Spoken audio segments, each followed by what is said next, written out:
Saturday. That means that I get to be joined by the delightful company of Samantha. He doesn't pay me very much because he has to say so many nice things about me. The day they stop paying me a fee, he gets to call me what he wants. But until now, I'm the delightful Samantha. Yes, of course. The delightful Samantha. How are you, Johnny? I'm fantastic. Haven't you laughed this week watching all the cannabis stuff that we've been doing? It's been hilarious. Did you ever think at our age we would be talking about the benefits of cannabis in public? No, I didn't. I never did.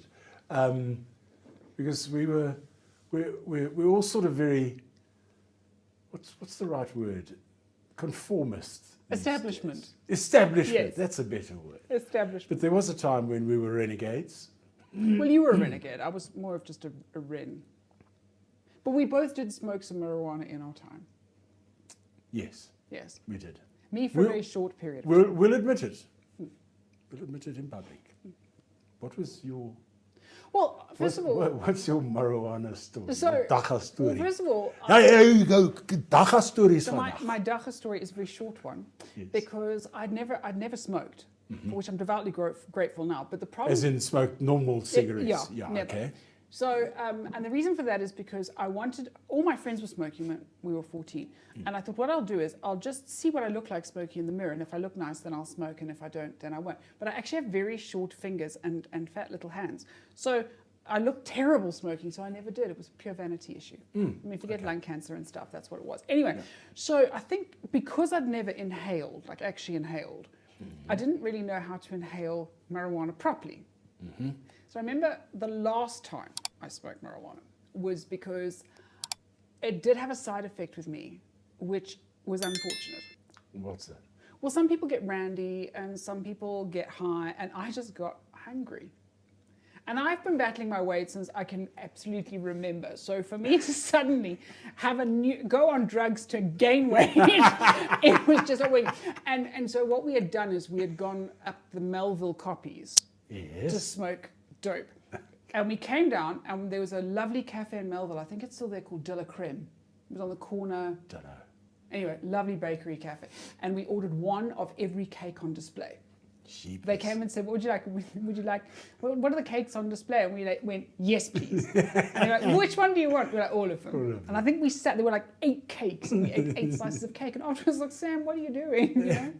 Yeah, you're smoking dope to get fat. To get fat, you know? I mean, thank God I never took any of the other drugs. I never took hard drugs. But yes, that is my dope smoking story. Also, one of the times, like that was the last time. Right. But I should have known the day that we got 2 liters of vanilla ice cream, warmed it up in the microwave, put in 2 boxes of Whispers, and put it back in the freezer.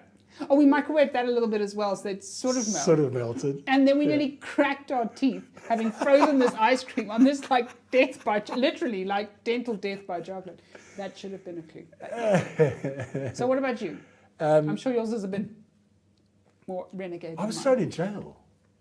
Oh wow, Yeah. that escalated. No, I Why? was. We were bust smoking dope at 7th South African Infantry in. Oh, you were in the army. in Palabora. Oh, that's so naughty. And what 7th Psi, the eastern boundary of 7th Psi is the westernmost boundary of the Kruger Park, right near Palabora Gate. Okay, I know where that is. So if you're driving into Palabora Gate, into the Kruger, just before you get there, probably about 300 meters, on the right-hand side is the entrance to 7th South African Infantry Battalion. And the parade ground is, when I was there at that particular time, the parade ground was right down at the bottom end of the camp on the easternmost border.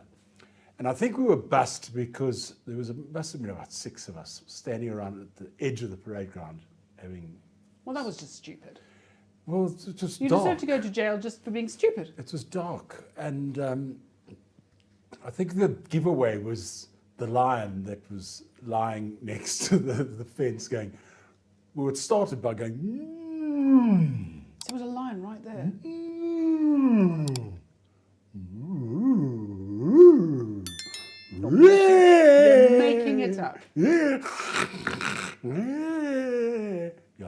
that up. You made that up. However, No, but we were bussed on the parade ground. how long did you have to go to jail? Well, they threw us, the RPs came and they threw us into the barracks, into the jail at the barracks, and then we had to go into the Palaborwa Magistrates Court. That's so naughty. Yeah. Well, we were naughty in our day. We were. So naughty. I remember a production at Rhodes University. No, it was actually, I lie, it was at the Grahamstown Arts Festival. And it was a three-man show, I think it was. And at one stage of this production, the two guys were sitting, talking, the three of them were sitting, and they're looking straight at the audience. Okay, so Yeah. and the three guys are bouncing a joint. Okay. And you can see that they're watching TV. Okay. Now, the TV is where the audience is. Right. So they're sitting there and they're doing the whole, and they're hamming it up properly. They're Sure. doing the whole sort of.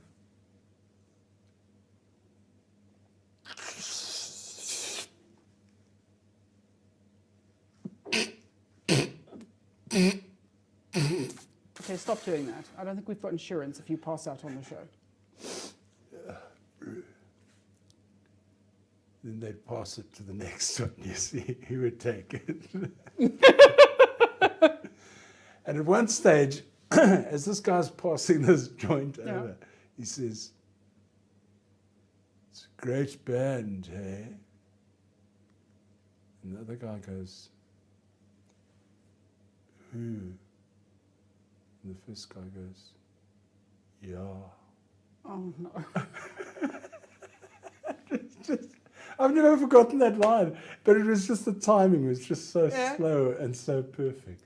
And here we are now, establishment, as you said, and Yes. now we give it to the dog. What? So I have 3 dogs. I have a St. Bernard, who's the most glorious, darling, sweet, lovely animal. She'll knock you flying, but only out of love. Then I've got Kevin, my Pekingese. Kevin? He was a rescue, yeah. Kevin! Yes. It's not a name for a dog. Well, neither's Mittens, and I've heard that. Anyway, Kevin is delightful, and he wants to be a therapy dog. Like, he's absolutely certain that if I just let him in the study while I was coaching, he would make everything better. He's so sweet. And then there's Charlie. Charlie's a Boston Terrier. He's probably the most volatile animal we've ever had. We don't know why. We've had behaviorists in, they've even given up on him. Right. So what happens is I see a lot of people because they want to change their lives, they want to get unstuck, they want to become more positive about things. So it's difficult when they come to the office and, you know, the first thing that happens is they get attacked by a Boston Terrier, and on the way out they feel all good and pumped up and ready for life. They get attacked by a Boston Terrier. So we decided what we would do is we would put him on some CBD oil. So what we do is, obviously you can't like put a dropper into a Boston Terrier's mouth, so we just put it on a biscuit. Okay. Anyway, he's supposed to have 3 drops. Well, that didn't touch sides. It was like, whatever. So we put it up to 5. But I've got one client who, he doesn't like tall people. He never has. Okay. And so my one client is 6'3", and every time he arrived, Charlie would start like salivating, the idea of grabbing his ankles. So we put 8 drops on a biscuit. Yowza. And it was so funny. You're standing on the lawn, and he normally let his lips will go all the way back, and then he'll growl and then bolt towards you. And he was like,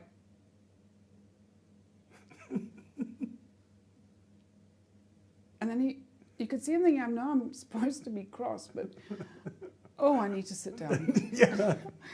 I'm supposed to be cross. And in fact, maybe go over on my side. I'm supposed to be cross, but I don't know why, except. And actually, it's fine. And then when we came out an hour later, he was lying on the lawn, and he kind of lifted his head a bit as if to say, that's not worth it. So, you know, it's, I'd say like mother like son, but that would be too weird and freaky. But yes, Yeah, we now have a very, very chilled Boston Terrier. Still don't understand how you can call a dog Kevin. Kevin, Charlie, and Anna. He's a darling little Kevin. I'll bring a picture next week. God, We can can't show wait. our pets. Oh, jeez. And our cats. Anyway, are you going to do a joke or shall I do a joke? 'Cause I've got a really funny joke, but you might not understand it because it's quite intellectual. Oh, okay, thank you very much. I don't know. I mean, have you got a joke? Shall I do my I've joke? got a joke, but do your intellectual joke. Okay, shall I go first? And we'll see afterwards how many people laugh. No, go with your joke. Okay, so there's these two crows. Crows. Crows. Like the And birds, what are their crows. names? No, they don't have names. They have No, the come on, crows. they must have names. No. Kevin and who? No. So there's these two crows and they're sitting on a park bench. Yeah. And the one says to the other, do you know what this is? And the other says, no, what is it? And he says, this is what they call an attempted murder.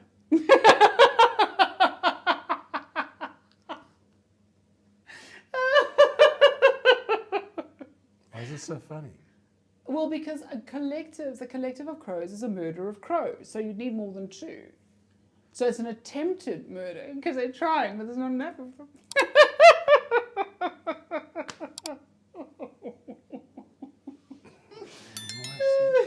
Please save me. Forgive me for smoking that bit of cannabis. Starting to feel like maybe I did it this morning. Bye. Why? Bye. Attempted murder. Yeah, okay, I get it. Yeah. It's pathetic. Why I work with you, I don't know.